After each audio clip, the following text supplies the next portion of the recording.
So it is again a kind of true dependency. So when we say that resource dependency, then how you will handle it? Because just keeping the dependency on check doesn't matter, right? You need to handle it. You need to find out the solution, because resource dependency, it could be very risky in certain cases. For example, I have handled a two people project where the entire, which was running for years, 3 4 years, and even though it was a support project or whatever project, but if the one resource gets he or she goes on leave, then the project works get piled up. So in such cases, it's important have the documentation in place and get other, you can ask your management, get a resource and for the temporary basis, and get him or her a mentor.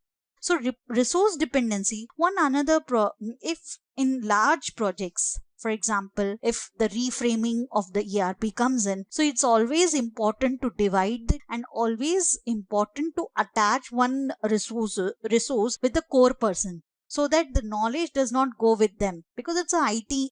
In IT industry, the iteration rate is very high. So it's very important to deal and identify the resource dependency and deal accordingly. When you're on your own, you're typically only able to work on one item at a time. So you work on the one task after the other. So it also happens that when you are handling a project alone, then it can happen that you are there is no dependency. But there are projects where they have multiple project managers. Then, as I told, you are dependent on the other project managers to get the status, to give the status, or you can have many project leaders and you have a dependency on the project leaders to give the statuses of of individual team, to just so that you can present it to the senior manager. So there could be n number of dependency. So when we call a resource dependency, the only reason why the two deliverables can't be worked on in parallel is because you have a limited number of people. So if there is a large number of resource pool in your project, I really hope that it's a actually, when we say that in your team you have such a large number of resource pool, it is a heaven for the project managers, for project managers, trust me, nowadays. But if you have that kind of a pool of resources, then definitely you are luck. But some cases, like I told, you have a very limited number of resources, then the resource dependency increases. You will end up in putting some task in sequence because of resource restriction, but leave that until later.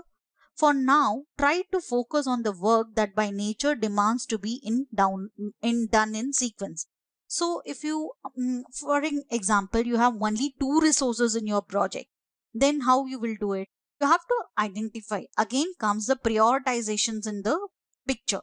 So you, when we talk about the smaller bandwidth team, you cannot have a parallel work, because if you have only 2 to 3 members, then how you will do a parallel work? You can sequence out certain priority tasks and get things done. So identifying dependency, and it all depends that how you handle the whole project scenario practically. Dependency identification can help you recognize holes in your initial breakdown of deliverables. It's only when we look the dependency for each section that we realize that we haven't actually got the site design in the plan.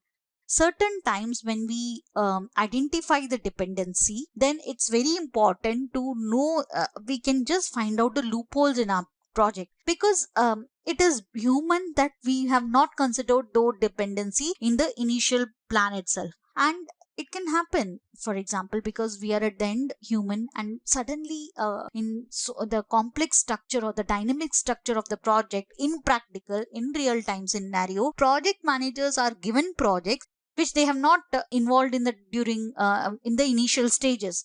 So you're just being given that project in between, and you're not aware of the client, you're not aware of the, I have handled such project. Then as an expert project manager, it is the first thing you need is to sit with the other project managers who have handled the project and understand the requirement, understand the client, understand and identify the dependencies. For example, I have taken over a project where there was 50 to 100 team members. It was an insurance product, and first I did is to identify the resource dependencies, who are my core team, so that when you're not having that much knowledge about the project initially, it's important that you gain the knowledge from your team members and identify your core member and form a team. So identification of the dependencies helps you to know what are the loopholes. All the sections, like for example, all the sections of the website design that we have seen an example that we were planning to build depend on some agreement on an overall design. So if we talk about the website design, right, so it depends, the whole website design is dependent on the two crucial items, that is, one is content and one is interface. So it all depends whether the whole schedule depends, and you can achieve the timeline only if the client approves the layouts. So likewise, every project has this whole true dependency that needs to be identified. And because before the overall design is being completed, or else you need to uh, kind of redesign the whole thing. And when we talk about parallel work identification, I can give you an example that when we are talking about the large projects, for example, again I'll go back to the example of redesigning the framework in new technology of an ERP. Then in such projects, if the client has given you a deadline, you don't know the new technology, you don't know the old framework very well, then so that you can build those features in the new framework. So what you will do, it is important that first you build a prototype and you identify the parallel work. When you identify the parallel work, when in such large projects the sequencing is not there, then kind of you're able to handle the deadline, and you will save definitely your time from managing sequence work. Many a times I have seen that all the teams, because in large projects when you have a 50 to 100 members, you can divide them into teams, and all the teams, they don't perform in the same level. So if you sequencing out, one team will finish, one team will not finish, then how will you will be able to handle the end project date, that is the deadline set by the client. So it is important to identify the parallel work. So these are certain tricks and strategies that a expert project manager can make, so that you are able to be on time for the project, you are achieving the time limit, and second is the whole scope is covered, and third is your, if you're, see, it's always like that. For example, if you are going for a vacation, and if you are able to, you have spotted one itinerary, but it could happen that some of them like it, some of your family members like it or not, or there could be a dependence whenever we are traveling. There could be a dependency on the food, that sometimes in the location is exotic but the food is not so good.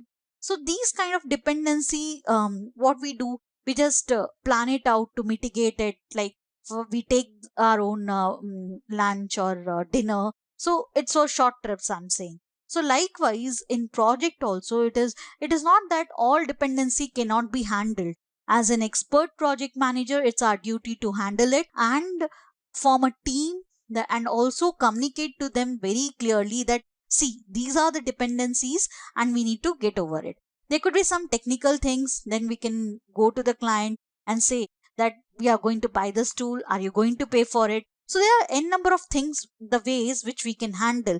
For example, if to increase the productivity, I have seen such clients where they agree to pay for it because it makes their life also easy, that they get the deliverables easily and quality product. So all these things, a kind of negotiation also comes into the picture.